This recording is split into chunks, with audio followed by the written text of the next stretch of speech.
নমস্কার, কেমন আছো? আশা করি সবাই ভালো আছো। আমরাও ভালো আছি। আর আজকে সকাল থেকে দেখো কেমন বৃষ্টি পড়ছে। আজকে অমাবস্যা। তো আজকে সকাল থেকে বৃষ্টি পড়ছে। আর অমাবস্যাটা কালকে ৯টায় পড়েছে, কিন্তু আজকে অমাবস্যাটা রয়েছে। তো আজকের পালুনিটা আমরা করি। আর এত সকাল থেকে বৃষ্টি পড়ছে যে মাজা ধোয়া করতে খুবই অসুবিধা হচ্ছে। আর ওইদিকে দেখো ওটা আমার একটা ভাই কেমন গরু নিয়ে যাচ্ছে। তো যাই হোক, আজকে ঠান্ডাটাও আবার প্রচুর পড়েছে। তো সেই জন্য আমি ভাবলাম আগে আনাজপত্রগুলো কেটে নিই, তারপরে আমি চান টান করে ময়দা টয়দা করতে বসবো। তো আজকে দেখো শীতের প্রথম সবজি আমার বাড়িতে এসেছে বাঁধাকপি। তো বাজারে অনেক দিন আগে এসে গিয়েছে, কিন্তু আমার বাড়িতে আজকে প্রথম এসেছে বাঁধাকপি।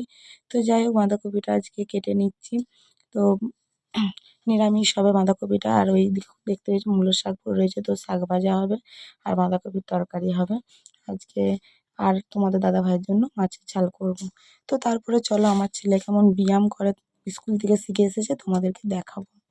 আমার ছেলে কেমন ব্যায়াম করছে আজকে, স্কুলে শিখেছে ব্যায়াম। তো হয়ে গেল যে স্কুলে কেমন ব্যায়াম শিখেছে দেখাও তো।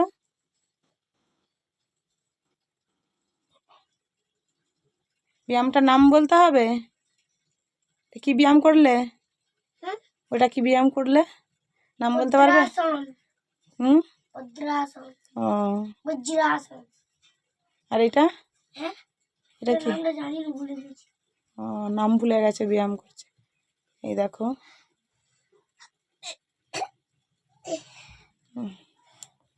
আর কিছু শিখেছে নাকি? আবার কি?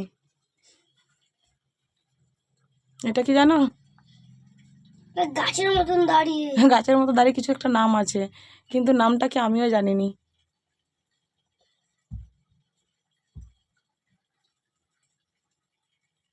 তো এই এখন শেখাচ্ছে ব্যায়াম। তো ওই একটু আধটু পারছে।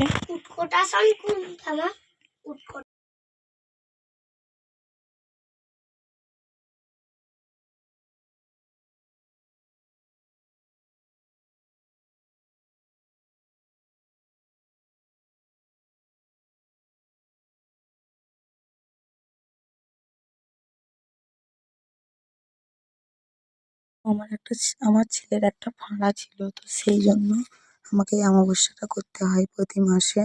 অমাবস্যার দিনের বেলা একটা পুজো দিই, আর সন্ধ্যাবেলা একটা মন্দিরে পুজো দিতে যাই। তো তোমাদেরকে সেই সন্ধ্যাবেলার মন্দিরটা আজকে ভাবছি দেখাবো। তো যারা যারা দেখতে চাও তারা আমার পুরো ভিডিওটা দেখো। আর আমি এখন ময়দাটা ভালো করে মেখে নিচ্ছি। তারপরে আমি মেখে দিয়ে এখন রেখে দেবো। দিয়ে বাঁধাকপিটা চাপিয়েছি, তো বাঁধাকপিটা হাফ সিদ্ধ হয়ে গিয়েছে। আর আজকে বাঁধাকপির তরকারিটা হবে নিরামিষ। তারপরে লুচি টুচি করে নিয়ে তারপরে তোমাদের দাদা ভাইয়ের জন্য আমি রান্না চাপাবো। আর ওদিকে দেখো আমি বাঁধাকপিটা বসিয়েছি ঠিকই, কিন্তু আমার ছেলের খিদে পেয়ে গিয়েছে। তো যেহেতু লুচি এখনো হয়নি, আর আমার ছেলে লুচি খুব পছন্দ করে, তো ওকে বললাম দুটি মুড়ি দেবো। তো সেই জন্য আমি থালাটা নিয়েছিলাম, কিন্তু আমার ছেলে আর মুড়ি খেলো না। তো যাই হোক, সারাদিনটা ওরকমভাবেই কেটেছে। আর এই সন্ধেবেলা দেখো এসেছি পুজো করতে।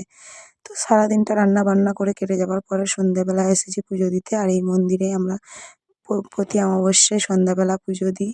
দিনের বেলা এক জায়গায় দিই, সন্ধ্যাবেলা এক জায়গায় দিই। তো যাই হোক, আমার ভিডিওটা কার কেমন লাগলো একটু কমেন্ট করে বলো। ভালো লাগলে সবাই কমেন্ট করো। আর সবাই ভালো থেকো।